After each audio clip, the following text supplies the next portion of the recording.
ਸੁਖੀ ਬਸੈ ਮਸਕੀਨੀਆਂ ਆਪ ਨਿਵਾਰ ਤਲੇ। ਵੱਡੇ ਵੱਡੇ ਅਹੰਕਾਰੀਆ ਨਾਨਕ ਗਰਭ ਗਲੇ। ਪੂਰਾ ਪ੍ਰਭ ਆਰਾਧਿਆ ਪੂਰਾ ਜਾ ਕਾ ਨਾਉ। ਨਾਨਕ ਪੂਰਾ ਪੂਰੇ ਕੇ ਗੁਣ ਗਾ। ਏਕ ਓੰਕਾਰਾ ਸਤਿਗੁਰੂ ਤੇ ਪ੍ਰਸਾਦ ਸਚ ਹੋਏ। ਵਾਹਿਗੁਰੂ ਜੀ ਕੀ ਵਿਘਨ ਵਿਨਾਸ਼ਨ। ਸ੍ਰੀ ਵਾਹਿਗੁਰੂ ਜੀ ਕੀ ਫਤਿਹ ਹੈ। ਵਿਘਨ ਵਿਨਾਸ਼ਨ ਹੋਏ। ਦੋਹਰਾ ਧੀਰ ਮਲ ਪਾਤੀ ਲਿਖੀ ਕਰੀ ਤਾਰੀਫ ਉਦਾਰ। ਸਭ ਉਪਮਾ ਕੇ ਉਚਿਤ ਹੋ ਸੁਨ ਸੁਤ ਬਰ ਖੁਰਦਾਰ। ਵਾਹਿਗੁਰੂ ਜੀ ਕਾ ਖਾਲਸਾ ਵਾਹਿਗੁਰੂ ਜੀ ਕੀ ਫਤਿਹ। ਸਤਿਗੁਰਾਂ ਦੀ ਸਾਜੀ ਨਿਵਾਜੀ ਗੁਰੂ ਕੀ ਸੰਗਤ ਆਪ ਸੰਗਤਾਂ ਨੇ ਸਤਿਗੁਰਾਂ ਦੇ ਦਰਬਾਰ ਅੰਦਰ ਬੈਠ ਕੇ ਇਲਾਹੀ ਗੁਰਬਾਣੀ ਦੇ ਕੀਰਤਨ ਸਰਵਣ ਕੀਤੇ। ਗੁਰੂ ਤੇਗ ਬਹਾਦਰ ਮਹਾਰਾਜ ਜੀਆਂ ਦਾ ਇਤਿਹਾਸ ਆਪਾਂ ਸਰਵਣ ਕਰ ਰਹੇ ਹਾਂ। ਪਿਛਲੇ ਦੀਵਾਨ ਦੇ ਵਿੱਚ ਸਰਵਣ ਕੀਤਾ ਹੈ। ਗੁਰੂ ਤੇਗ ਬਹਾਦਰ ਮਹਾਰਾਜ ਜੀਆਂ ਦੇ ਕੋਲ ਬੇਅੰਤ ਸੰਗਤ ਆਉਂਦੀ ਹੈ। ਧੀਰਮਲ ਇਹ ਵੇਖ ਕੇ ਬੜੀ ਈਰਖਾ ਦੇ ਵਿੱਚ ਆ ਗਿਆ। ਕੀ ਕੀਤਾ ਜਾਏ, ਗੁਰੂ ਤੇਗ ਬਹਾਦਰ ਜੀਆਂ ਨੂੰ ਰਸਤੇ ਤੋਂ ਕਿਵੇਂ ਹਟਾਇਆ ਜਾਏ।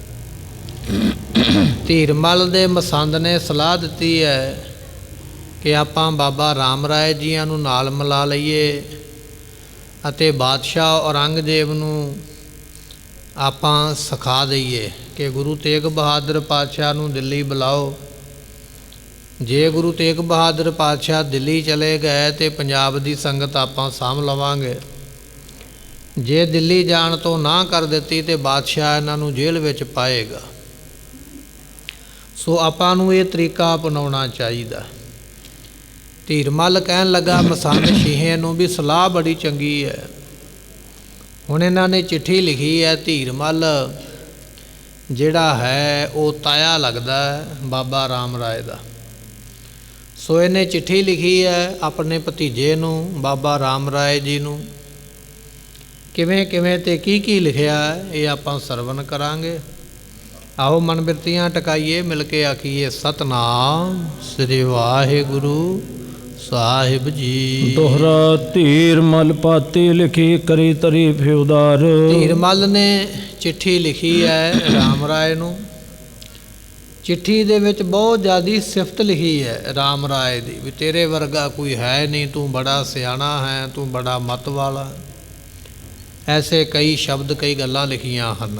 ਸਭ ਉਪਮਾ ਕੇ ਉਚਿਤ ਹੋ ਸੁਨ ਸੁਤ ਬਰ ਖੁਰਦਾਰ। ਐ ਮੇਰੇ ਪੁੱਤਰ, ਕਿਉਂਕਿ ਭਤੀਜਾ ਵੀ ਤੇ ਪੁੱਤਰ ਹੀ ਹੋਇਆ ਕਰਦਾ ਨਾ। ਆਪਣੇ ਭਤੀਜੇ ਨੂੰ ਪੁੱਤਰ ਕਹਿ ਰਿਹਾ, ਕਹਿਣ ਲੱਗਾ ਪੁੱਤਰਾ ਤੂੰ ਵਾਕਿਆ ਹੀ ਉਪਮਾ ਦੇ ਯੋਗ ਹੈ। ਤੇਰੀ ਵਡਿਆਈ ਕਰਨੀ ਚਾਹੀਦੀ ਹੈ ਕਿਉਂਕਿ ਤੂੰ ਵਡਿਆਈ ਦੇ ਯੋਗ ਹੈ। ਤੇਰੀ ਵਡਿਆਈ ਤੇ ਹੋਣੀ ਚਾਹੀਦੀ ਹੈ।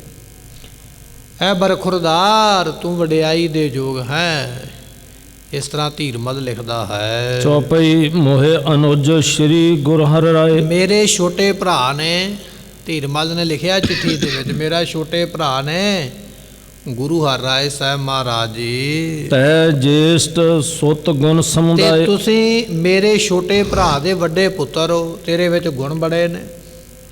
ਜੋ ਮੇਰਾ ਸਕਾ ਭਰਾ ਗੁਰੂ ਹਰਿ ਰਾਏ ਸਾਹਿਬ ਜੀਆਂ ਦੇ ਵੱਡੇ ਭਰਾ ਨੇ ਧੀਰਮਲ ਬਾਬਾ ਜੀ। ਧੀਰਮਲ ਚਿੱਠੀ ਲਿਖਦਾ ਪਿਆ ਵੀ ਮੇਰੇ ਛੋਟੇ ਭਰਾ ਗੁਰੂ ਹਰਿ ਰਾਏ ਸਾਹਿਬ ਜੀਆਂ ਦੇ ਤੁਸੀਂ ਵੱਡੇ ਪੁੱਤਰ ਹੋ। ਗੁਰੂ ਹਰਕ੍ਰਿਸ਼ਨ ਪਾਤਸ਼ਾਹ ਜੀਆਂ ਦੇ ਵੱਡੇ ਭਰਾ ਹੋ। ਤੁਰਕੇਸ਼ਰ ਕੋ ਬਸ ਕਰ ਲੀਨਾ। ਤੇਰੇ ਵਿੱਚ ਸਿਆਣਪ ਬੜੀ ਹੈ ਵੀ ਤੂੰ ਤੁਰਕਾਂ ਦੇ ਬਾਦਸ਼ਾਹ ਔਰੰਗਜ਼ੇਬ ਨੂੰ ਆਪਣੀ ਸਿਆਣਪ ਕਰਕੇ ਤੇ ਆਪਣੇ ਵਸ ਵਿੱਚ ਕਰ ਲਿਆ ਹੈ। ਜਗ ਮਹਿ ਬਿਦਤਿਓ ਅਜ਼ਮਤ ਪੀਨਾ। ਤੇ ਸੰਸਾਰ ਵਿੱਚ ਲੋਕ ਜਾਣਦੇ ਨੇ ਵੀ ਬਾਬਾ ਰਾਮ ਰਾਏ ਵਰਗੀਆਂ ਕਰਾਮਾਤਾਂ ਕਿਸੇ ਕੋਲ ਨਹੀਂ, ਸ਼ਕਤੀ ਦੇ ਸਮੇਤ ਤੁਸੀਂ ਸੰਸਾਰ ਵਿੱਚ ਪ੍ਰਗਟ ਹੋਏ ਹੋ। ਤੋ ਸਮ ਅਪਰ ਨਹੀਂ ਜਗ ਕੋਈ। ਇਸ ਕਰਕੇ ਤੇਰੇ ਵਰਗਾ ਸੰਸਾਰ ਵਿੱਚ ਕੋਈ ਦੂਜਾ ਨਹੀਂ, ਤੂੰ ਬਹੁਤ ਸਿਆਣਾ ਹੈ। ਇਤੀ ਸ਼ਕਤ ਕਿਤ ਪਈਅਤ ਸੋਈ। ਜਿੰਨੀਆਂ ਸ਼ਕਤੀਆਂ ਤੇਰੇ ਵਿੱਚ ਨੇ ਰਾਮ ਰਾਏ, ਇੰਨੀਆਂ ਸ਼ਕਤੀਆਂ ਦੁਨੀਆ ਵਿੱਚ ਕੋਈ ਦੂਜਾ ਵਿਅਕਤੀ ਰੱਖ ਨਹੀਂ ਸਕਦਾ। ਕਿਹੜਾ ਵਿਅਕਤੀ ਹੈ ਜਿਹੜਾ ਚੰਦਰਮਾ 2 ਆਕਾਸ਼ ਵਿੱਚ ਵਿਖਾ ਦੇਵੇ, ਤੇ ਕਿਹੜਾ ਉਹ ਵਿਅਕਤੀ ਹੈ ਜਿਹੜੇ ਸਵਰਗਾਂ ਦੇ ਫਲ ਮੰਗਾ ਕੇ ਬਾਦਸ਼ਾਹ ਨੂੰ ਖਵਾ ਸਕਦਾ ਹੈ। ਤੇਰੇ ਵਰਗੀ ਸ਼ਕਤੀ ਕਿਸੇ ਹੋਰ ਵਿੱਚ ਨਹੀਂ ਹੈ। ਉਬ ਪਿਤ ਜੈਸੇ ਅਨੁਜ ਹਮਾਰਾ। ਸੋ ਕਹਿਣ ਲੱਗੇ ਵੀ ਤੇਰੇ ਪਿਤਾ ਜਿਸ ਤਰ੍ਹਾਂ ਸਾਡੇ ਛੋਟੇ ਭਰਾ ਹਨ, ਤੈਨੀ ਸਾਮੈ ਤੋਹੇ ਨਿਹਾਰਾ। ਤੇ ਆਪਣੇ ਭਤੀਜੇ ਨੂੰ ਕਹਿ ਰਿਹਾ ਧੀਰਮਲ, ਕਹਿਣ ਲੱਗਾ ਵੀ ਜਿਵੇਂ ਗੁਰੂ ਹਰ ਰਾਏ ਸਾਹਿਬ ਜੀ ਮੇਰੇ ਛੋਟੇ ਭਰਾ ਸਨ, ਬਾਬਾ ਰਾਮ ਰਾਏ ਜੀ ਮੈਂ ਤੈਨੂੰ ਆਪਣਾ ਛੋਟਾ ਭਰਾ ਉਹਨਾਂ ਦੀ ਥਾਂ ਤੇ ਮੰਨਦਾ। ਤੇਰੇ ਵਿੱਚ ਤੇ ਗੁਰੂ ਹਰ ਰਾਏ ਦੇ ਵਿੱਚ ਮੈਂ ਫਰਕ ਕੋਈ ਨਹੀਂ ਸਮਝਦਾ।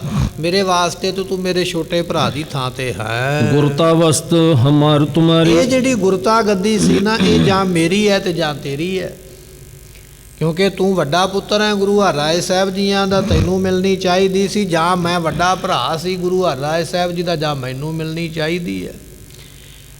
ਗੁਰਤਾ ਗੱਦੀ ਨੂੰ ਵਸਤੂ ਦੱਸਦਾ ਪਿਆ, ਇੱਕ ਚੀਜ਼ ਦੱਸਦਾ ਪਿਆ ਵੀ ਇਹ ਤੇ ਮੇਰਾ ਕਬਜ਼ਾ ਜਾਂ ਤੇਰਾ ਕਬਜ਼ਾ ਹੋਣਾ ਚਾਹੀਦਾ ਸੀ, ਪਰ ਇਹ ਸਾਡੇ ਦੋਹਾਂ ਕੋਲ ਨਹੀਂ ਹੈ। ਸਭ ਕਾਰਨ ਤੇ ਲੱਖ ਅਧਿਕਾਰੀ। ਕਿਉਂਕਿ ਅਸੀਂ ਹਰੇਕ ਪਾਸਿਓਂ ਯੋਗ ਸਾਂ ਗੁਰਤਾ ਗੱਦੀ ਤੇ ਬੈਠਣ ਦੇ। ਸਾਡੇ ਕੋਲ ਸਾਰੇ ਗੁਣ ਸਨ, ਸਾਡੇ ਕੋਲ ਸ਼ਕਤੀਆਂ ਸਨ, ਸਾਡੇ ਕੋਲ ਮਾਇਆ ਦੀ ਕਮੀ ਕੋਈ ਨਹੀਂ। ਅਸੀਂ ਯੋਗ ਸੀ ਪਰ ਫਿਰ ਵੀ ਸਾਨੂੰ ਦਿੱਤੀ ਨਹੀਂ ਹੈ। ਤੇਗ ਬਹਾਦਰ ਦੂਰ ਵਡੇਰੀ। ਗੁਰੂ ਤੇਗ ਬਹਾਦਰ ਪਾਤਸ਼ਾਹ ਤੇ ਬਹੁਤ ਦੂਰ ਨੇ। ਦੂਰ ਤੋਂ ਭਾਵ ਇਹ ਹੈ ਵੀ ਉਹ ਤੇ ਸਾਡੀ ਸਕੀ ਰਿਸ਼ਤੇਦਾਰੀ ਵਿੱਚੋਂ ਵੀ ਨਹੀਂ, ਜਾਂ ਰਿਸ਼ਤੇਦਾਰੀ ਦੇ ਨੇੜਿਓਂ ਵੀ ਨਹੀਂ, ਉਹ ਤੇ ਬੜੀ ਦੂਰ ਦੀ ਰਿਸ਼ਤੇਦਾਰੀ ਵਿੱਚੋਂ ਨੇ, ਦੂਜੀ ਤੀਜੀ ਪੀੜ੍ਹੀ ਵਿੱਚੋਂ ਜਾ ਕੇ ਨਿਕਲਦੇ ਨੇ। ਤੇ ਗੁਰਤਾ ਗੱਦੀ ਤੇ ਉਹ ਕਿਵੇਂ ਬੈਠ ਸਕਦੇ ਹਨ? ਕਿਮ ਗੁਰ ਬਨ ਬੈਠੇ ਉਸ ਬੇਰੀ। ਤੇ ਕਿਵੇਂ ਉਹ ਗੁਰੂ ਬਣ ਕੇ ਬੈਠੇ ਨੇ, ਕਿਵੇਂ ਨੌਵੀਂ ਥਾਂ ਤੇ ਆਪਣੇ ਆਪ ਨੂੰ ਗੁਰੂ ਕਹਾਉਂਦੇ ਹਨ। ਚਿਤ ਮੈਂ ਕਿਉਂ ਨਾ ਚਿੰਤ ਕੋ ਠਾਨੈ। ਤੇ ਤੂੰ ਆਪਣੇ ਚਿੱਤ ਵਿੱਚ ਚਿੰਤਾ ਕਿਉਂ ਨਹੀਂ ਕਰਦਾ? ਸਾਡੀ ਗੁਰਤਾ ਗੱਦੀ ਜਾਂ ਮੈਂ ਬੈਠਾ ਮੈਂ ਤੇਰਾ ਤਾਇਆ ਲੱਗਦਾ, ਜਾਂ ਗੁਰਤਾ ਗੱਦੀ ਤੇ ਤੂੰ ਬੈਠੇ ਤੂੰ ਭਤੀਜਾ ਮੇਰਾ ਲੱਗਦਾ, ਪਰ ਆਪਣੇ ਦੋਵਾਂ ਦੀ ਥਾਂ ਤੇ ਗੁਰੂ ਤੇਗ ਬਹਾਦਰ ਕੌਣ ਹੁੰਦੇ ਨੇ ਗੁਰਤਾ ਗੱਦੀ ਤੇ ਬੈਠਣ ਵਾਲੇ? ਇਹ ਗੱਲ ਸੋਚ ਕੇ ਤੇਰੇ ਮਨ ਵਿੱਚ ਚਿੰਤਾ ਨਹੀਂ ਆਉਂਦੀ, ਤੇਰੇ ਮਨ ਵਿੱਚ ਫਿਕਰ ਨਹੀਂ ਆਉਂਦਾ ਹੈ? ਮਹਿਮਾ ਮਹਿਤੀ ਹਨ। ਕਿਉਂਕਿ ਇਸ ਦੁਨੀਆ ਦੇ ਵਿੱਚ, ਇਸ ਧਰਤੀ ਤੇ ਸਾਡੀ ਮਹਿਮਾ ਜਿਹੜੀ ਹੈ ਨਾ, ਉਹ ਹਾਨ ਹੁੰਦੀ ਜਾਂਦੀ ਹੈ, ਨਾਸ ਹੁੰਦੀ ਜਾਂਦੀ ਹੈ। ਜੇ ਤੇਗ ਬਹਾਦਰ ਪਾਤਸ਼ਾਹ ਇਸ ਤਰ੍ਹਾਂ ਰਹਿ ਗਏ ਤੇ ਕੱਲ੍ਹ ਨੂੰ ਕਿਸੇ ਨੇ ਸਾਨੂੰ ਪੂਜਣਾ ਨਹੀਂ ਹੈ। ਦਰਬ ਹਜ਼ਾਰਾਂ ਰੋਜ਼ ਸੰਭਾਰੈ। ਤੇ ਹਜ਼ਾਰਾਂ ਦੀ ਗਿਣਤੀ ਵਿੱਚ ਮਾਇਆ ਗੁਰੂ ਤੇਗ ਬਹਾਦਰ ਪਾਤਸ਼ਾਹ ਦੇ ਕੋਲ ਆਉਂਦੀ ਤੇ ਸੰਭਾਲਦੇ ਹਨ।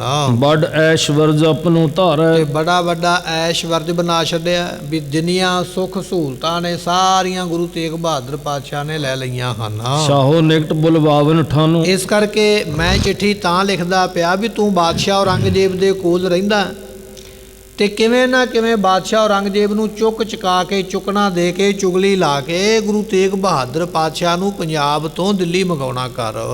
ਜਿਉਂ ਕਿਉਂ ਕਰ ਸ਼ਤਰੂ ਤਹਿ ਹਨ। ਤੇ ਜਿਵੇਂ ਕਿਵੇਂ ਕਰਕੇ ਜਦੋਂ ਬਾਦਸ਼ਾਹ ਔਰੰਗਜ਼ੇਬ ਦੇ ਕੋਲ ਗੁਰੂ ਤੇਗ ਬਹਾਦਰ ਪਹੁੰਚ ਜਾਣਗੇ, ਫਿਰ ਆਪਾਂ ਕੋਈ ਨਵੀਂ ਯੋਜਨਾ ਬਣਾਵਾਂਗੇ, ਨਵੀਂ ਸਕੀਮ ਬਣਾਵਾਂਗੇ ਤੇ ਆਪਣੇ ਸ਼ਤਰੂ ਨੂੰ ਗੁਰੂ ਤੇਗ ਬਹਾਦਰ ਪਾਤਸ਼ਾਹ ਨੂੰ ਫਿਰ ਮਾਰ ਦੇਵਾਂਗੇ। ਕਰੇ ਯਤਨ ਮੈਂ ਸਰਿਓ ਨਾ ਕੋਈ। ਮੈਂ ਤੇ ਬੜੇ ਯਤਨ ਕੀਤੇ, ਧੀਰਮਲ ਚਿੱਠੀ ਵਿੱਚ ਲਿਖਦਾ ਪਿਆ ਵੀ ਮੈਂ ਤੇ ਬੜੇ ਯਤਨ ਕੀਤੇ ਪਰ ਮੇਰਾ ਕੋਈ ਕਾਮਯਾਬ ਨਹੀਂ ਹੋਇਆ ਹੈ। ਬਚਿਓ ਸੰਘਾਰਨ ਸਭ ਤੇ ਸੋਈ। ਤੇ ਮੈਂ ਤੇ ਕਈ ਵਾਰੀ ਮਾਰਨ ਦੀ ਕੋਸ਼ਿਸ਼ ਕੀਤੀ ਹੈ ਪਰ ਮੇਰੀਆਂ ਸਾਰੀਆਂ ਕੋਸ਼ਿਸ਼ਾਂ ਜਿਹੜੀਆਂ ਨਿਸਫਲ ਚਲੇ ਗਈਆਂ ਹਨ। ਜਾਂ ਤੇ ਸੁਧ ਤੋਮ ਨਿਕਟ ਇਹ ਪਠਾਈ। ਹੁਣ ਮੇਰੇ ਤੋਂ ਇਕੱਲੇ ਤੋਂ ਕੰਮ ਬਣਨ ਵਾਲਾ ਨਹੀਂ, ਤੇ ਮੈਂ ਤੇਰੇ ਕੋਲ ਖਬਰ ਭੇਜੀ ਹੈ ਵੀ ਆਪਾਂ ਤਾਇਆ ਤੇ ਭਤੀਜਾ ਦੋਵੇਂ ਜਾਣੇ ਮਿਲ ਕੇ ਤੇ ਇਸ ਕੰਮ ਨੂੰ ਫਤਿਹ ਕਰਨਾ ਕਰੀਏ। ਮਨ ਆਵੈ ਅਬ ਕਰਨੇ ਉਪਾਈ। ਤੇ ਜੇ ਆਪਾਂ ਹੁਣ ਯਤਨ ਕਰਾਂਗੇ ਨਾ, ਮੈਂ ਵੀ ਯਤਨ ਕਰਦਾ, ਤੂੰ ਵੀ ਯਤਨ ਕਰ, ਜੇ ਆਪਾਂ ਦੋਵੇਂ ਜਾਣੇ ਮਿਲ ਕੇ ਜ਼ੋਰ ਲਾਵਾਂਗੇ ਤੇ ਇਹ ਕੰਮ ਇਹ ਨਹੀਂ ਹੋ ਸਕਦਾ ਵੀ ਬਣੇਗਾ ਨਹੀਂ, ਜ਼ਰੂਰ ਬਣ ਜਾਏਗਾ ਜੇ ਆਪਾਂ ਯਤਨ ਕਰਨਾ ਕਰੀਏ। ਐਮ ਲਿਖ ਦੂਤ ਪਠਾਵਨ ਕੀਨੋ। ਕਹਿੰਦੇ ਵੀ ਇਹ ਚਿੱਠੀ ਲਿਖੀ ਹੈ ਧੀਰਮਲ ਨੇ ਕਰਤਾਰਪੁਰ ਦੀ ਧਰਤੀ ਤੇ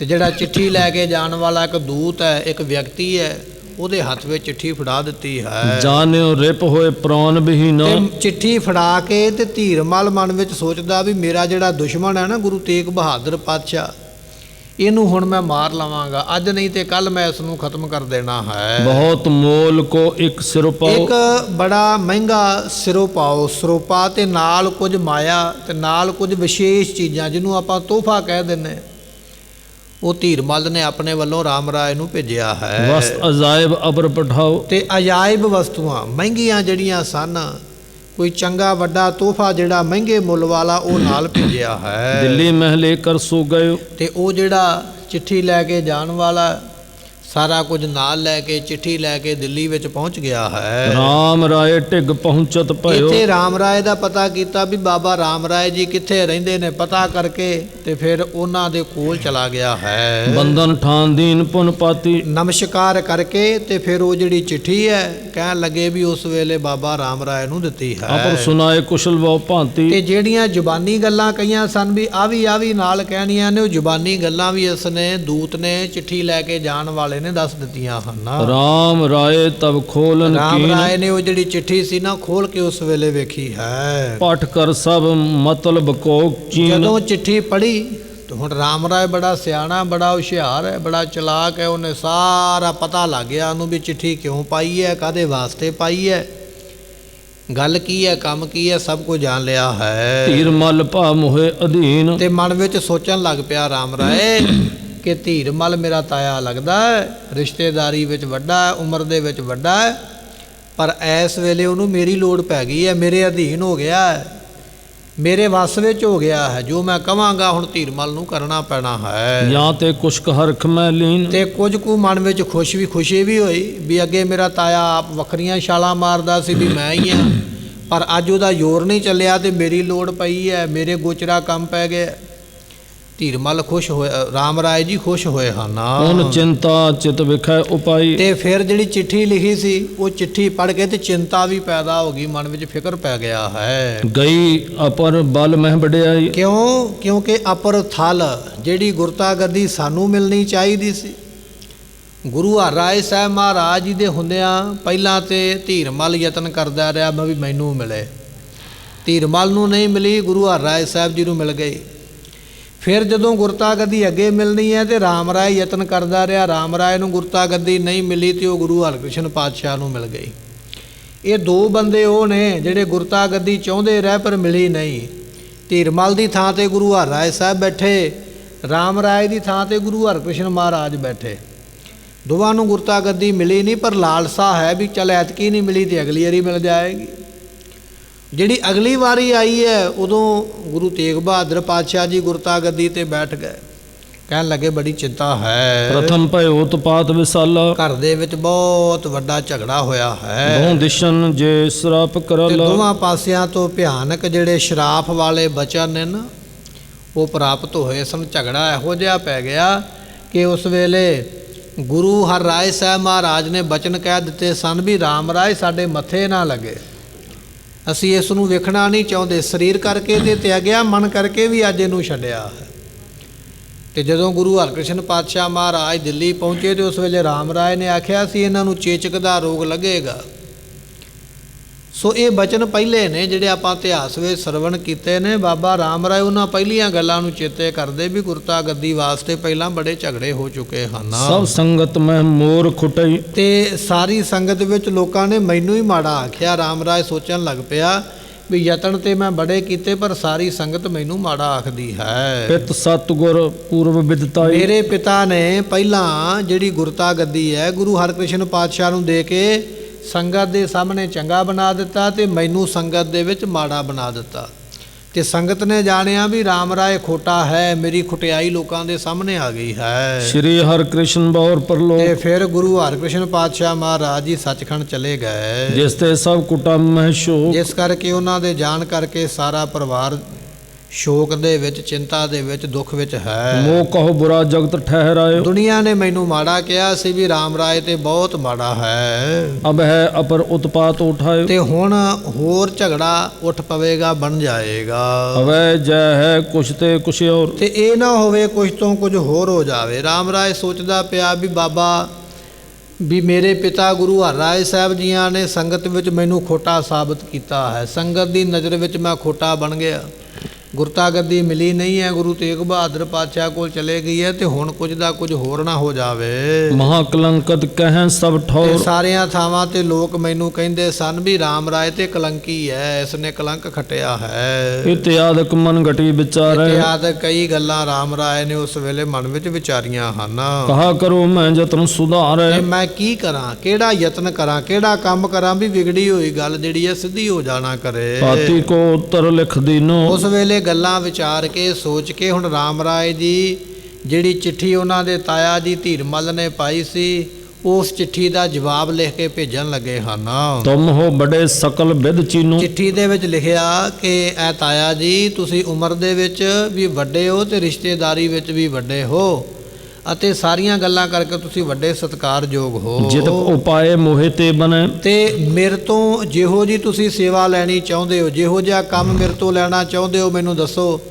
ਤੇ ਬਾਕੀ ਗੱਲ ਇਹ ਆ ਵੀ ਜਿੰਨਾ ਕੁਝ ਮੇਰੇ ਕੋਲੋਂ ਹੋਵੇਗਾ ਮੈਂ ਵੱਧ ਤੋਂ ਵੱਧ ਤੁਹਾਡੀ ਮਦਦ ਕਰਦਾ ਹਾਂ। ਕਰੋ ਸੁਮੈ ਜਿਮ ਚਿੰਤਾ ਹਨੈ। ਤੇ ਜਿਵੇਂ ਤੁਹਾਡੀ ਚਿੰਤਾ ਦੂਰ ਹੋਵੇ, ਤੁਸੀਂ ਆਪਣੀ ਕਾਮਯਾਬੀ ਵਿੱਚ ਕਾਮਯਾਬ ਹੋ ਜਾਵੋ, ਮੈਂ ਉਸੇ ਤਰ੍ਹਾਂ ਜ਼ੋਰ ਲਾ ਦੇਵਾਂਗਾ। ਕਹੇ ਤੁਮਾਰੇ ਮੈਂ ਦਿਨ ਰਾਤੀ। ਤੇ ਮੈਂ ਤੁਹਾਡੇ ਕਹਿਣ ਤੇ ਦਿਨ ਰਾਤ ਇੱਕ ਕਰਕੇ ਮਾਨੋ ਕਿਉਂ ਨਾ ਰਾਵਰੀ ਤੇ ਬਾਤੀ। ਮੈਂ ਤੁਹਾਡੀ ਗੱਲ ਕਿਉਂ ਨਹੀਂ ਮੰਨਾਂਗਾ। ਇਹ ਚਿੱਠੀ ਲਿਖਦਾ ਪਿਆ ਰਾਮ ਰਾਏ ਦਿੱਲੀ ਦੇ ਵਿੱਚ ਆਪਣੇ ਤਾਏ ਨੂੰ ਵੀ ਤੁਹਾਡੀ ਮਦਦ ਵਾਸਤੇ ਮੈਂ ਦਿਨ ਰਾਤ ਇੱਕ ਕਰ ਦਿਆਂਗਾ, ਜਿਵੇਂ ਤੁਸੀਂ ਕਹੋਗੇ ਮੈਂ ਉਸੇ ਤਰ੍ਹਾਂ ਹੀ ਕਰਾਂਗਾ। ਲਿਖੀ ਪਠਾਈ ਪੁਰ ਕਰਤਾਰ। ਉਹ ਚਿੱਠੀ ਲਿਖ ਕੇ ਦਿੱਲੀ ਦੇ ਵਿੱਚ ਜਿਹੜਾ ਬੰਦਾ ਚਿੱਠੀ ਲੈ ਕੇ ਗਿਆ ਸੀ ਉਸੇ ਹਾਥੀ ਆਪਣੀ ਚਿੱਠੀ ਵਾਪਸ ਭੇਜ ਕੇ ਕਰਤਾਰਪੁਰ ਭੇਜੀ ਹੈ। ਪਠਤ ਧੀਰਮਲ ਆਨੰਦ ਤੇ ਧਾਰ। ਜਦੋਂ ਧੀਰਮਲ ਨੇ ਉਹ ਚਿੱਠੀ ਪੜ੍ਹੀ, ਆਪਣੀ ਚਿੱਠੀ ਦਾ ਜਵਾਬ ਪੜ੍ਹਿਆ ਜਿਹੜੀ ਰਾਮ ਰਾਏ ਨੇ ਭੇਜੀ ਹੈ, ਤੇ ਬੜਾ ਖੁਸ਼ ਹੋਇਆ ਵੀ ਹੁਣ ਮੇਰੇ ਕੰਮ ਸਾਰੇ ਸਿੱਧੇ ਹੋ ਗਏ ਹਨ। ਕਹਿਓ ਮਸੰਦ ਸੰਗ ਸਮਝਾਏ। ਤੇ ਉਸ ਵੇਲੇ ਮਸੰਦ ਜਿਹੜਾ ਨਾ ਉਸ ਨੂੰ ਸਮਝਾ ਕੇ ਫਿਰ ਕਹਿਣ ਲੱਗਾ, ਸਫਲ ਹੈ ਤੇਰੋ ਕਹਿਓ ਉਪਾਏ। ਧੀਰਮਲ ਕਹਿਣ ਲੱਗਾ ਵੀ ਐ ਮਸੰਦ ਸ਼ੀਹੇ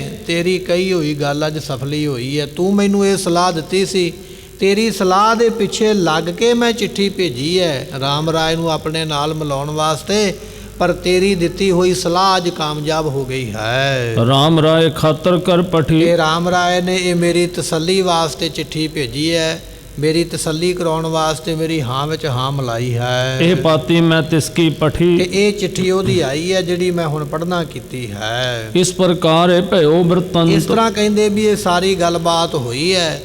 ਰਾਮ ਰਾਏ ਤੇ ਧੀਰਮਲ ਦੀ ਆਪਸ ਵਿੱਚ ਸਲਾਹ ਹੋਈ ਹੈ, ਗੱਲਬਾਤ ਵਿਚਾਰ ਹੋਈ ਹੈ। ਗੁਰ ਦਰੋਹੀ ਅਨਹਿਤ ਚਿਤਵੰਤ। ਤੇ ਕਹਿਣ ਲੱਗੇ ਵੀ ਇਹ ਗੁਰੂ ਘਰ ਦੇ ਦੋਹੇ ਦਰੋਹੀ ਨੇ, ਗੁਰੂ ਘਰ ਦਾ ਬੁਰਾ ਕਰਨ ਵਾਲੇ ਨੇ, ਮਾੜਾ ਕਰਨ ਵਾਲੇ, ਤੇ ਦੋਨੇ ਜਾਣੇ ਬੈਠ ਕੇ ਮਤਾ ਪਕਾਉਂਦੇ ਸਲਾਹਾਂ ਕਰਦੇ ਹਨ। ਬੁਰੇ ਭਲੇ ਕੀ ਸਾਰ ਨ ਜਾਣੈ। ਇਹਨਾਂ ਨੂੰ ਚੰਗੇ ਤੇ ਮਾੜੇ ਦੀ ਕੋਈ ਖਬਰ ਨਹੀਂ ਹੈ, ਨਾ ਇਹਨਾਂ ਨੂੰ ਚੰਗੇ ਬਾਰੇ ਪਤਾ, ਨਾ ਇਹਨਾਂ ਨੂੰ ਮਾੜੇ ਬਾਰੇ ਪਤਾ, ਕੇਵਲ ਗੁਰੂ ਨਾਲ ਈਰਖਾ ਕਰਨੀ ਇਹਨਾਂ ਨੂੰ ਆਉਂਦੀ ਹੈ। ਭਏ ਲੋਭ ਬਸ ਕੁਕ੍ਰਿਤ ਠਾਨੈ। ਇਹ ਲੋਭ ਦੇ ਵਸੀਕਾਰ ਹੋ ਗਏ। ਹੁਣ ਰਾਮ ਰਾਏ ਨੂੰ ਵੀ ਲੋਭ ਹੈ ਵੀ ਮੈਂ ਗੁਰੂ ਬਣ ਕੇ ਦੁਨੀਆ ਦੀ ਮਾਇਆ ਇਕੱਠੀ ਕਰਾਂ, ਧੀਰਮਲ ਨੂੰ ਵੀ ਲੋਭ ਹੈ ਵੀ ਮੈਂ ਗੁਰੂ ਬਣ ਕੇ ਇਕੱਠੀ ਕਰਾਂ। ਲੋਭ ਦੇ ਵਸ ਵਿੱਚ ਹੋ ਕੇ ਤੇ ਮਾੜੇ ਕੰਮ ਕਰਨ ਤੇ ਉਤਰ ਆਏ। ਜਦੋਂ ਬੰਦਾ ਲੋਭੀ ਹੋ ਜਾਂਦਾ ਫਿਰ ਉਹ ਪਾਪ ਪੁੰਨ ਦੀ ਵਿਚਾਰ ਨਹੀਂ ਕਰਦਾ ਹੈ। ਇੱਕ ਦਿਨ ਤੁਰਕੇਸ਼ਰ ਕੇ ਤੀਰ। ਕਹਿਣ ਲੱਗੇ ਵੀ ਇਸ ਤਰ੍ਹਾਂ ਜਦੋਂ ਦੋਵਾਂ ਨੇ ਸਲਾਹ ਕਰ ਲਈ ਨਾ, ਤੇ ਹੁਣ ਰਾਮ ਰਾਏ ਸੋਚਦੇ ਨੇ ਵੀ ਬਾਦਸ਼ਾਹ ਔਰੰਗਜ਼ੇਬ ਦੇ ਕੋਲ ਚੁਗਲੀ ਕਦੋਂ ਕਰਾਂ, ਮੌਕਾ ਕਦੋਂ ਮਿਲੇ।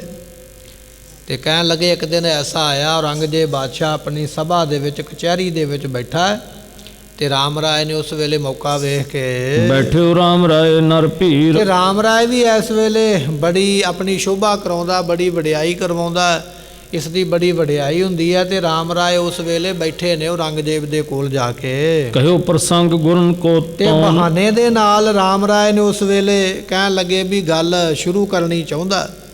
ਤੇ ਬਹਾਨਾ ਇਹ ਬਣਿਆ ਵੀ ਬਾਦਸ਼ਾਹ ਔਰੰਗਜ਼ੇਬ ਨੇ ਆਪ ਹੀ ਪੁੱਛ ਲਿਆ ਗੁਰੂਆਂ ਦੇ ਬਾਰੇ ਵੀ ਰਾਮ ਰਾਏ ਇਸ ਵੇਲੇ ਕੌਣ ਗੁਰੂ ਹੈ ਤੇ ਕਿਸ ਤਰ੍ਹਾਂ ਕੰਮਕਾਰ ਹੈ ਗੁਰੂ ਘਰ ਦਾ ਦੱਸਣਾ ਕਰ। ਅਬ ਗਾਦੀ ਪਰ ਬੈਠਿਓ ਕੌਣ। ਬਾਦਸ਼ਾਹ ਔਰੰਗਜ਼ੇਬ ਨੇ ਪੁੱਛਿਆ ਆਪ ਰਾਮ ਰਾਏ ਤੋਂ ਵੀ ਗੁਰਤਾ ਗੱਦੀ ਤੇ ਇਸ ਵੇਲੇ ਕੌਣ ਗੁਰੂ ਬੈਠੇ ਹਨ। ਸ਼੍ਰੀ ਹਰਿਕ੍ਰਿਸ਼ਨ ਬਾਲ ਬਹਿ ਜਾਏ। ਕਿਉਂਕਿ ਗੁਰੂ ਹਰਿਕ੍ਰਿਸ਼ਨ ਪਾਤਸ਼ਾਹ ਮਹਾਰਾਜ ਤੇ ਉਹਨਾਂ ਦੀ ਉਮਰ ਬਹੁਤੀ ਨਹੀਂ, 7 ਸਾਲ ਦੀ ਉਮਰ ਸੀ ਸਤਿਗੁਰੂ ਗੁਰੂ ਹਰਿਕ੍ਰਿਸ਼ਨ ਪਾਤਸ਼ਾਹ ਜੀਆਂ ਦੀ। ਤੇ ਉਹਨਾਂ ਦੀ ਸ਼ਾਦੀ ਕੋਈ ਨਹੀਂ ਹੋਈ, ਉਹਨਾਂ ਦੀ ਔਲਾਦ ਕੋਈ ਨਹੀਂ ਸੀ, ਇਸ ਕਰਕੇ ਉਹਨਾਂ ਦੇ ਸੱਚਖੰਡ ਜਾਣ ਤੋਂ ਮਗਰੋਂ ਪਹੁੰਚੇ ਸੋ ਪਰਲੋਕ ਕੇ ਮਾਹੇ। ਤੇ ਉਹ ਤੇ ਪਰਲੋਕ ਨੂੰ ਚਲੇ ਗਏ, ਸੱਚਖੰਡ ਨੂੰ ਚਲੇ ਗਏ ਹਨ। ਅਧਿਕਾਰੀ ਸੁਤ ਹੋਤੋ ਨਾ ਕੋਏ। ਉਹਨਾਂ ਦਾ ਜਿਹੜੀ ਗੁਰਤਾ ਗੱਦੀ ਦਾ ਮਾਲਕ ਬੰਨਾ ਸੀ ਉਹਨਾਂ ਦੇ ਪੁੱਤਰ ਨੇ, ਪਰ ਗੁਰੂ ਹਰਿਕ੍ਰਿਸ਼ਨ ਪਾਤਸ਼ਾਹ ਜੀਆਂ ਦਾ ਪੁੱਤਰ ਕੋਈ ਨਹੀਂ ਹੈ, ਕਿਉਂਕਿ ਉਹਨਾਂ ਦੀ ਉਮਰ ਛੋਟੀ ਸੀ, ਵਿਆਹ ਤੇ ਹੋਇਆ ਨਹੀਂ। ਤੇ ਬਾਦਸ਼ਾਹ ਔਰੰਗਜ਼ੇਬ ਪੁੱਛਦਾ ਹੈ ਵੀ ਉਹਨਾਂ ਦੀ ਗੁਰਤਾ ਗੱਦੀ ਤੇ ਉਹਨਾਂ ਦਾ ਪੁੱਤਰ ਬੈਠਣਾ ਸੀ, ਪਰ ਹੁਣ ਕੌਣ ਬੈਠਾ ਹੈ? गादी पर बैठत है जोए। ਤੇ ਇਸ ਕਰਕੇ ਜੇ ਪੁੱਤਰ ਹੁੰਦਾ ਤੇ ਫਿਰ ਉਸਨੇ ਗੁਰਤਾ ਗੱਦੀ ਤੇ ਬੈਠਣਾ ਸੀ। राम राय सब बात सुनाई। ਜਦੋਂ ਰਾਮ ਰਾਏ ਨੇ ਸੁਣੀ ਨਾ ਗੱਲ ਤੇ ਮੌਕਾ ਪਹਿਲਾਂ ਹੀ ਚਾਹੁੰਦਾ ਸੀ ਵੀ ਮਿਲੇ ਤੇ ਮੈਂ ਕੁਝ ਨਾ ਕੁਝ ਦੱਸਾਂ, ਤੇ ਮੌਕਾ ਮਿਲਿਆ ਤੇ ਉਸ ਵੇਲੇ ਰਾਮ ਰਾਏ ਕਹਿਣ ਲੱਗੇ ਹਨ, श्री हर कृष्ण कही गुरियाई। ਕਹਿਣ ਲੱਗੇ ਵੀ ਭਾਈ ਬਾਬਾ ਰਾਮ ਰਾਏ ਜੀ ਕਹਿਣ ਲੱਗੇ ਬਾਦਸ਼ਾਹ ਔਰੰਗਜ਼ੇਬ ਗੁਰੂ ਹਰਕ੍ਰਿਸ਼ਨ ਪਾਤਸ਼ਾਹ ਮਹਾਰਾਜ ਜਦੋਂ ਗੁਰਤਾ ਗੱਦੀ ਤੇ ਸਨ ਤੇ ਉਹਨਾਂ ਨੇ ਬਚਨ ਕੀਤੇ ਹਨ, तो हमारी कुल में एक। ਤੇ ਉਹਨਾਂ ਦੇ ਬਚਨ ਸਨ ਵੀ ਸਾਡੀ ਕੁਲ ਦੇ ਵਿੱਚ ਇੱਕ ਵਿਅਕਤੀ ਜਿਹੜਾ ਨਾ ਗੁਰਤਾ ਗੱਦੀ ਤੇ ਬੈਠੇਗਾ। जिसका न व्यवहार विवेक। ਸੋ ਜਿਨ੍ਹਾਂ ਦੇ ਕੋਲ ਗਿਆਨ ਨਹੀਂ ਹੈ ਉਹ ਬੰਦੇ ਕਿਸ ਤਰ੍ਹਾਂ ਗੁਰਤਾ ਗੱਦੀ ਤੇ ਬੈਠ ਸਕਦੇ ਹਨ? सो गादी पर होए विदतायो। ਪਰ ਵਿਦਤਾਇਓ ਉਹ ਗੁਰਤਾ ਗੱਦੀ ਤੇ ਬੈਠ ਕੇ ਤੇ ਸੰਸਾਰ ਵਿੱਚ ਪ੍ਰਗਟ ਹੋਏਗਾ। सुनियो सो मैं निज नगर ਤੇ बसायो। ਮੈਂ ਸੁਣਿਆ ਵੀ ਉਹਨਾਂ ਨੇ ਇਸ ਵੇਲੇ ਨਗਰ ਵਸਾ ਲਿਆ ਹੈ। ਰਾਮ ਰਾਏ ਦੱਸਦਾ ਪਿਆ ਹੈ ਵੀ ਗੁਰੂ ਹਰਕ੍ਰਿਸ਼ਨ ਪਾਤਸ਼ਾਹ ਨੇ ਆਖਿਆ ਸੀ ਵੀ ਸਾਡੀ ਕੁੱਲ ਵਿੱਚੋਂ ਸੋਢੀਆਂ ਦੇ ਖਾਨਦਾਨ ਵਿੱਚੋਂ ਇੱਕ ਬੰਦਾ ਗੁਰੂ ਬਣ ਕੇ ਬੈਠੇਗਾ, ਪਰ ਜਿਹੜਾ ਬੰਦਾ ਇਸ ਵੇਲੇ ਗੁਰੂ ਬਣ ਕੇ ਬੈਠਾ ਹੈ ਉਹਨੂੰ ਬਹੁਤੀ ਸਿਆਣਪ ਤੇ ਹੈ ਨਹੀਂ ਹੈ, ਪਰ ਮੈਂ ਸੁਣਿਆ ਵੀ ਇਸ ਵੇਲੇ ਉਹ ਆਪਣੇ ਨਾਮ ਤੇ ਇੱਕ ਵੱਡਾ ਸ਼ਹਿਰ ਵਸਾਉਂਦਾ ਪਿਆ, ਵੱਖਰਾ ਸ਼ਹਿਰ ਬਣਾਉਂਦਾ ਪਿਆ। ਇਹ ਗੱਲ ਮੈਂ ਸੁਣੀ ਹੈ। अजमत सहत लोक तिसका ਤੇ है। ਲੋਕੀ ਆਖਦੇ ਨੇ ਵੀ ਉਹ ਜਿਹੜਾ ਇਸ ਵੇਲੇ ਗੁਰਤਾ ਗੱਦੀ ਤੇ ਬੈਠਾ ਹੈ, ਭਾਵ ਗੁਰੂ ਤੇਗ ਬਹਾਦਰ ਪਾਤਸ਼ਾਹ ਦੀ ਗੱਲ ਹੋ ਰਹੀ ਹੈ।